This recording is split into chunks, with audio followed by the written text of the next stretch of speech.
Hello student, welcome সকলকে। আমি বনানী চলে এসেছি নতুন ক্লাস নিয়ে। আমাদের ফার্স্ট সেমিস্টার 11-এ যারা নতুন ভর্তি হয়েছো, তো আমরা লাস্ট দিন সিলেবাস ডিসকাস করেছি। সেখানে আমাদের ফার্স্ট ইউনিটের মধ্যে ছিল উপমন্যু কথা পাঠ্যাংশ, ইউনিট 1-এ।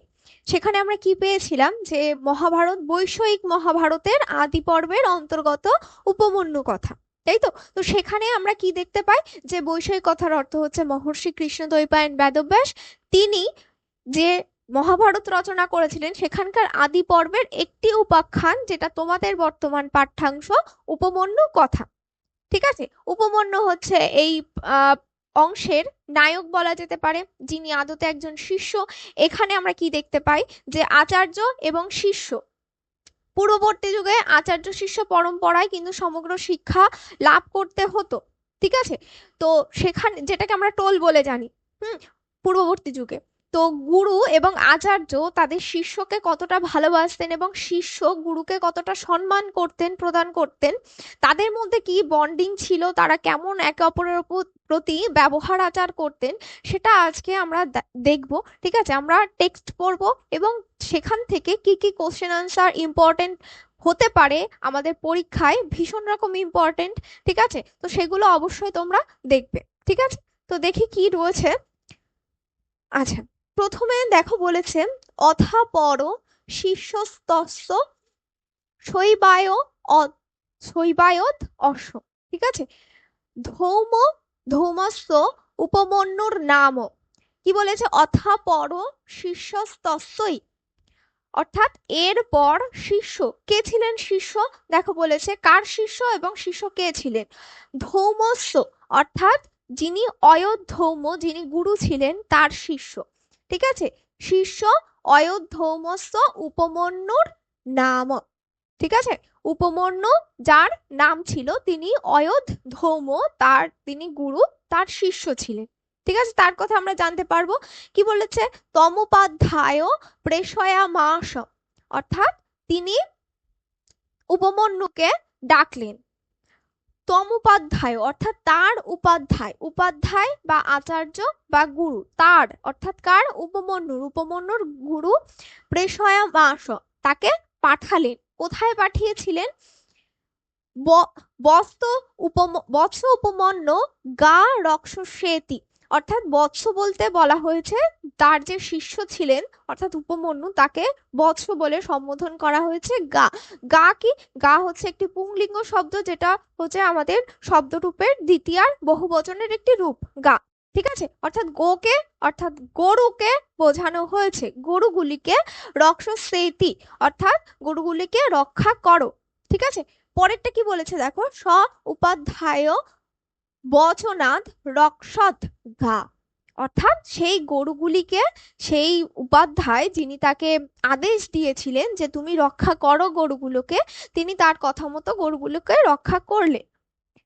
স চাহনি গা রক্ষিত্বা দিবসক্ষয়ে অভ্যাগম্য উপাধ্যায় সাগ্রত, অর্থাৎ তিনি সেই গরুগুলোকে রক্ষা করলেন এবং চাহনি গা রক্ষিতা, সেই গরুগুলোকে রক্ষা করার পর দিবস অক্ষয়, অর্থাৎ যখন দিনের বেলা রক্ষা করলেন, করার পর দিবস যখন, অর্থাৎ দিন যখন শেষ হলো, অন্তিম পর্যায়ে, অর্থাৎ অপরাহ্ন যেটাকে আমরা বলি বিকাল বেলা, তখন এসে তিনি উপাধ্যায়ের কাছে আগত হলেন। অর্থাৎ তার যে গুরু ছিলেন তার সম্মুখে তিনি স্থিতা নমশ্চক্রে, অর্থাৎ দাঁড়িয়ে নমস্কার করলেন, প্রণাম করলেন। এরপর কি বলেছে? তমোপাধ্যায় পিবানম পশ্চাৎ অপশ্চাৎ, অর্থাৎ কি বলেছে? তুমি, উপাধ্যায় বলছে যে তুমি অপশ্চাৎ, একটু পিবানম, পিবানম কথার অর্থ হচ্ছে নাদুস নুদুস, হৃষ্টপুষ্ট, অর্থাৎ মোটা সোটা। তো গুরু তাকে কি বলছে যে তোমাকে দেখতে অনেকটা নাদুস নুদুস বা হৃষ্টপুষ্ট লাগছে। ঠিক আছে, উবাচ চৈ এনম, তার উদ্দেশ্যে বললেন।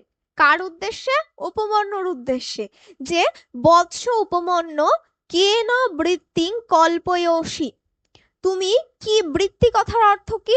যে কাজ বাজ, বৃত্তিং অর্থাৎ কি কাজ করে তুমি তোমার জীবিকা অতিবাহিত করো, তোমার জীবন অতিবাহিত করো। ঠিক আছে, মানে সে যে এত মোটা সোটা হৃষ্টপুষ্ট হয়ে গেছে তার এক্সাক্ট কারণ কিন্তু গুরু জিজ্ঞাসা করছেন যে তুমি যে এত মোটা হচ্ছ কি করে, তুমি দিনে কি কাজ করো, যে কারণে তাকে দেখে তার মনে হচ্ছে যে হয়তো ও কিছুই করে না, যে কারণে খাচ্ছে ঘুমাচ্ছে আর মোটা হচ্ছে। ঠিক আছে, এরপর কি বলছে, পিবানসি দৃঢ়মিতি, কি বলছে, তোমাকে অনেকটা হৃষ্টপুষ্ট লাগছে দেখতে। স উপাধ্যায় প্রত্যবাচ, অর্থাৎ তিনি উপাধ্যায়ের প্রতি পুনরায় বললেন, উক্ত করলেন, ব্যক্ত করলেন, কি বললেন, যে ভৈক্ষেন বৃত্তিং কল্পয়ামিতি, অর্থাৎ ভৈক্ষেন কথার অর্থ হচ্ছে ভিক্ষার দ্বারা, ভিক্ষার দ্বারা বৃত্তিং, অর্থাৎ তিনি যে কাজ করছেন সেটা হচ্ছে ভিক্ষা, ভিক্ষা কাজ করছেন, কল্পয়ামিতি অর্থাৎ কাল অতিবাহিত করছেন।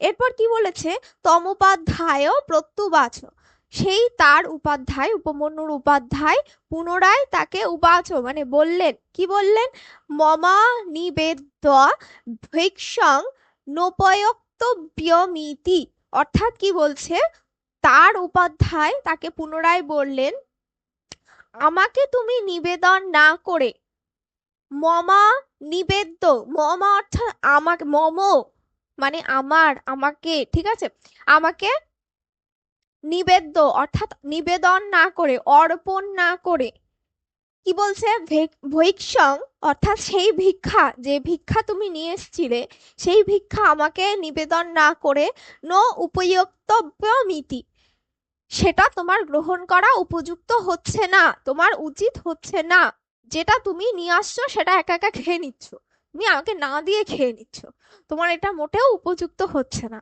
তাহলে দেখো কেমন আগের দিনে স্ট্রিক্ট গুরু ছিল, যে একটু দেখছে যে হেলদি হচ্ছে কি হচ্ছে না, অমনি তাকে মানে বলছে যে তুমি মোটা হয়ে যাচ্ছ, তুমি কি কাজ করছো।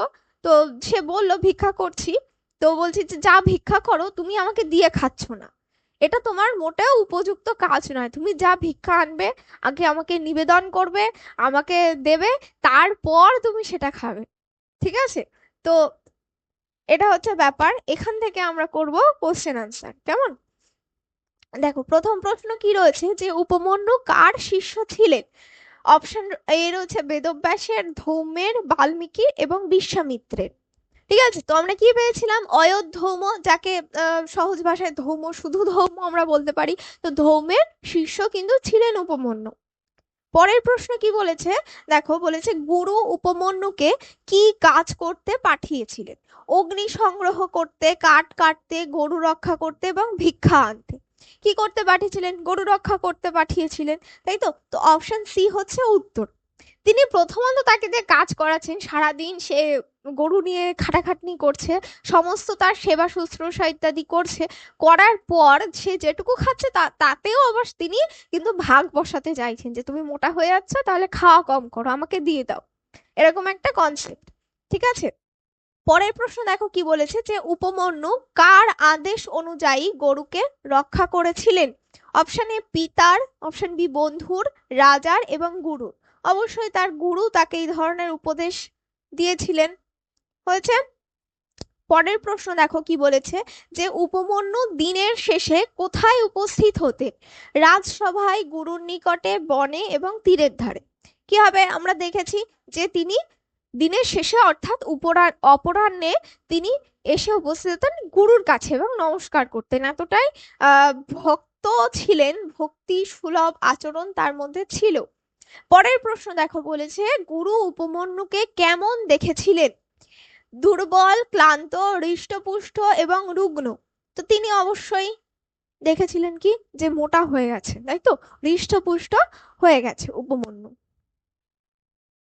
পরের প্রশ্ন দেখো কি বলেছে, যে উপমন্যু কিভাবে জীবিকা নির্বাহ করতেন, কি বলেছিলেন উপমন্যু, যে অপশনে কৃষিকাজ করে, ব্যবসা করে, ভিক্ষার দ্বারা, চাকরি করে। তো ভিক্ষার দ্বারা উপমন্যু জীবিকা নির্বাহ করতেন, তাই তো। এর পরের প্রশ্ন দেখো বলেছে, যে গুরু কোন দ্রব্য গ্রহণ করতে নিষেধ করেছিলেন, ফলমূল, দুধ, ভিক্ষালব্ধ দ্রব্য এবং জল। অবশ্যই ভিক্ষালব্ধ দ্রব্য, অপশন সি আমাদের উত্তর, যে তিনি ভিক্ষা করে যে জিনিসপত্র ইত্যাদি আনতেন সেইগুলি বলেছিলেন যে আমাকে তুমি অর্পণ করো না, নিবেদন করো না, তোমার খাওয়ার কোনো কিন্তু যথার্থতা এখানে নেই, এটা মোটেও উপযোগী কাজ তুমি করছো না। তো সেক্ষেত্রে অপশন সি আমাদের উত্তর হলো। এর পরের প্রশ্ন দেখো, বলেছে মমা নিবেদ্য ভৈক্ষাং নোপয়ক্তব্যম, অর্থাৎ এর অর্থ কি সেটা জিজ্ঞাসা করেছে। এর লাইনটা আমরা পেয়েছিলাম, ঠিক আছে। অপশন এ বলেছে যে ভিক্ষা করা উচিত নয়, অপশন বি গরু চড়ানো উচিত নয়, এরপর বলেছে আমাকে নিবেদন না করে ভিক্ষালব্ধ দ্রব্য গ্রহণ করা উচিত নয়, এরপর বলেছে গুরুজনকে প্রণাম করা উচিত নয়। কি পেয়েছিলাম আমরা, যে মম নিবেদ্য ভৈক্ষাং, অর্থাৎ আমাকে নিবেদন না করে সেই ভিক্ষা, যে দ্রব্য তুমি পাচ্ছ ভিক্ষা করে, সেই দ্রব্য তোমার গ্রহণ করা উচিত হচ্ছে না। তাহলে অপশন সি হচ্ছে আমাদের উত্তর। আচ্ছা, এটা পড়লাম আমাদের যে প্রথম, যে গদ্যাংশের প্রথম পার্ট যেটা ছিল, প্রথম শ্লোক, ঠিক আছে, সেটা আমরা কমপ্লিট করলাম। আমরা এখান থেকে 8টি প্রশ্ন করলাম। এই প্যাসেজটি থেকে যা যা ইম্পর্টেন্ট, ভীষণ ইম্পর্টেন্ট প্রশ্ন হতে পারে পরীক্ষায় আসার মতন উপযোগী, সেই সমস্ত প্রশ্ন আমরা সলভ করলাম, ঠিক আছে। এরপরে আমরা আস্তে আস্তে বাদ বাকি যে শ্লোকগুলি রয়েছে সেগুলোও কমপ্লিট করব। তো যদি ভালো লেগে থাকে অবশ্যই জানাবে ক্লাসটি কেমন লাগলো তোমাদের। আমাদের ক্লাস আজকে এখানেই শেষ হচ্ছে। থ্যাংক ইউ সকলকে।